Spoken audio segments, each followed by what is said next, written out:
Olá! Sejam muito bem-vindos a mais uma análise nossa. Hoje a gente vai desconstruir uma premissa assim simplesmente fascinante. Sabe qual é?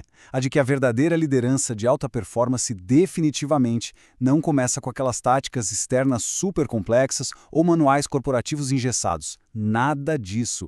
Ela nasce de um domínio interno profundo e muito sincero.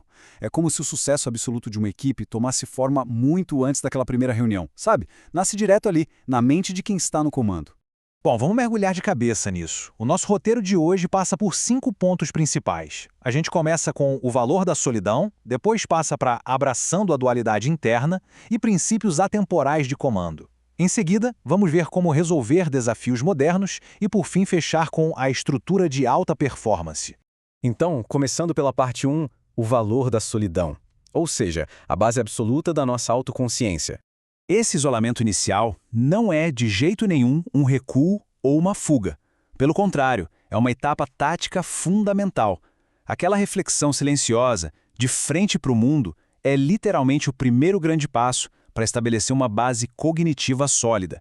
Pensa bem, sem esse silêncio inicial para organizar os nossos pensamentos, fica praticamente impossível processar e muito menos dominar o caos do ambiente ao redor no futuro. E o mais interessante é que essa quietude toda se conecta perfeitamente a um equilíbrio super delicado. Existe uma relação muito direta entre a reflexão profunda e o que chamamos de alta sensibilidade. Sabe aquela sintonia emocional bem aguçada que muita gente infelizmente confunde com fragilidade? Pois é, ela é na verdade um dos maiores trunfos que se pode ter na manga para ler as entrelinhas e decifrar ambientes de altíssima complexidade. Para dar um peso mais acadêmico a isso, a definição central mostra que esse processamento emocional profundo é, sem tirar nem pôr, o que prepara a mente para lidar com a extrema volatilidade externa. É justamente essa capacidade única de absorver e organizar os detalhes mais sutis que acaba construindo aquela resiliência inabalável, sabe? Aquela que a gente vai precisar e muito para as próximas fases. E assim a gente chega na parte 2, abraçando a dualidade interna. É hora de aprender a navegar pela tempestade. E olha que metáfora genial! A liderança efetiva exige sim uma dualidade. É totalmente possível, e eu diria até essencial, abrigar uma serenidade profunda ao mesmo tempo em que se cultiva uma intensidade feroz e implacável por dentro. A sacada aqui não é escolher um lado e sufocar o outro, mas sim integrar esses dois mundos para conseguir agir de forma cirúrgica, independente do que a situação exija. Pense no contraste entre o olhar intenso e calculado de uma pantera em modo furtivo e a força bruta, aquela autoridade inquestionável de um leão. Ambas as figuras representam facetas indispensáveis da nossa força interna para bater de frente com as adversidades. Tem momentos em que o cenário vai pedir muita paciência e um olhar puramente analítico, mas em outros vai exigir uma presença de comando imediata, forte e inabalável. E alcançar essa maestria das emoções internas gera uma mudança de postura que é, francamente, monumental. É a transição drástica entre quem apenas fica observando a água de forma passiva, lá da margem, e a ação de quem toma as rédeas e vai surfar ativamente as ondas mais imensas e turbulentas. É basicamente a preparação emocional interna se convertendo na mais pura coragem na prática. É o famoso entrar no jogo.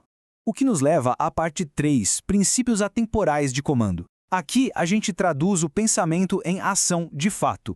É aqui que a teoria vira suor. A figura de heróis clássicos, como Hércules tomando atitude e enfrentando feras míticas, simboliza de um jeito perfeito essa transição obrigatória. Sair da contemplação interna para a execução externa pesada. Esses monstros míticos são, na vida real, aquelas adversidades esmagadoras do nosso dia a dia corporativo ou pessoal. E convenhamos, elas só são vencidas quando a boa intenção finalmente se transforma em esforço e tática real. E para guiar toda essa execução, a frase clássica de André Malraux dita uma regra de ouro inegociável: comandar é servir. Ponto final. A forma mais elevada, mais duradoura de comando tem raízes muito fundas na ideia de serviço. E isso se apoia totalmente naquela sensibilidade e empatia lá do começo, lembra? Quem lidera com maestria domina a si mesmo primeiro, para só então poder servir e facilitar o caminho de toda a equipe. Essa ideia vital de controle e empatia ganha muito eco também na sabedoria do tenente-coronel David Hackworth. O conselho militar dele é super preciso. É um dever respeitar os oponentes. Nutrir desprezo pelos outros é um erro fatal que simplesmente cega qualquer planejamento. No fim das contas, é a tal da estabilidade emocional que permite analisar a estratégia de quem está do outro lado com total frieza. E isso impacta, sem dúvidas, nas chances de vitória. Aliás, como já dizia a máxima de Júlio César, a experiência ensina tudo. O ponto crucial que a gente tem que levar dessa análise é lembrar que essa passagem do pensamento interno superlapidado para uma liderança externa de alto impacto não acontece num passe de mágica, de jeito nenhum. É um processo constante, sem pausas, que é forjado a ferro e fogo através dos acertos, dos erros e principalmente da experiência vivida na pele. Vamos agora para a parte 4, resolvendo desafios modernos, onde a estratégia encontra a engenhosidade. Tem um conceito do general George S. Patton que aponta para uma falha tática muito crítica. Se está todo mundo no ambiente pensando exatamente da mesma forma, então, fatalmente, alguém ali parou de pensar. E faz todo sentido, não é mesmo? A liderança estratégica dos nossos tempos exige que a gente fomente de forma muito ativa perspectivas diferentes de um pensamento independente dentro do grupo. Senão, o colapso é só questão de tempo. E somando a isso, o general Stanley McChrystal dá um alerta claríssimo. Não dá para tentar resolver os problemas complexos do século XXI usando aquelas soluções batidas do século XX. É impossível. Esse descompasso entre a época e a tática gera falhas sistêmicas gigantes. E isso só prova a urgência de colocar em prática modelos de gestão e operação muito mais dinâmicos e atualizados. Mas aí vem a grande pergunta: como a gente roda esses novos modelos no dia a dia? Voltando a uma diretriz genial do próprio Patton, diga às pessoas o que elas devem fazer, mas jamais, em hipótese alguma, perca tempo ditando o como elas devem fazer. Esse é o grande gatilho para construir autonomia de verdade. É assim que se abre espaço para a equipe inovar e surpreender com níveis absurdos de criatividade e engenhosidade. E, finalmente, chegamos à nossa parte 5, a estrutura de alta performance. Ou como estruturar a sinergia. Sabe o que é realmente fascinante nessa ideia das camadas de um time de alta performance?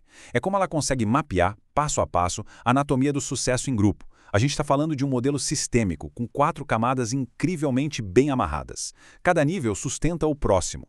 É uma lógica de interdependência que não tem como dar errado se for bem feita. Desmembrando isso tudo na ordem certa, o recado é bem direto na base da estrutura. Construa aqui primeiro. E esse marco inicial, pessoal, é o núcleo de tudo, a confiança. Sem estabelecer coisas fundamentais como transparência, respeito mútuo e uma integridade real entre as pessoas, não adianta tentar enfeitar. Todo o resto simplesmente desmorona como um castelo de cartas. Conforme a gente evolui no modelo, o foco vai para as camadas 2 e 3. Com aquela fundação sólida de confiança já garantida, a clareza aparece como uma evolução supernatural. É quando os objetivos e os limites do que é vencer ficam muito óbvios para todo mundo. E é só com essa clareza que a gente consegue consolidar a cultura de responsabilidade, porque aí sim é possível ter aquele feedback franco, honesto, sem gerar desgastes emocionais na equipe. E para fechar com chave de ouro, a gente atinge o objetivo máximo na camada 4, os resultados. O grande pulo do gato desse modelo é entender que alcançar métricas fantásticas de inovação, velocidade ou crescimento não é uma mágica isolada. Esses números são subprodutos. Eles são a consequência inevitável e mais do que natural de se ter construído e cultivado as 3 camadas anteriores com verdadeira maestria. Então, para fechar a nossa exploração de hoje, eu deixo uma provocação para ficar na cabeça. Olhando para as dinâmicas do dia a dia ao nosso redor, qual dessas camadas da alta performance está precisando daquele foco imediato de desenvolvimento? Descobrir e nutrir exatamente esse ponto é o que vai pavimentar de verdade a ponte entre a reflexão lá do início e os grandes resultados no fim. Muito obrigado por acompanharem mais essa análise com a gente e até a próxima.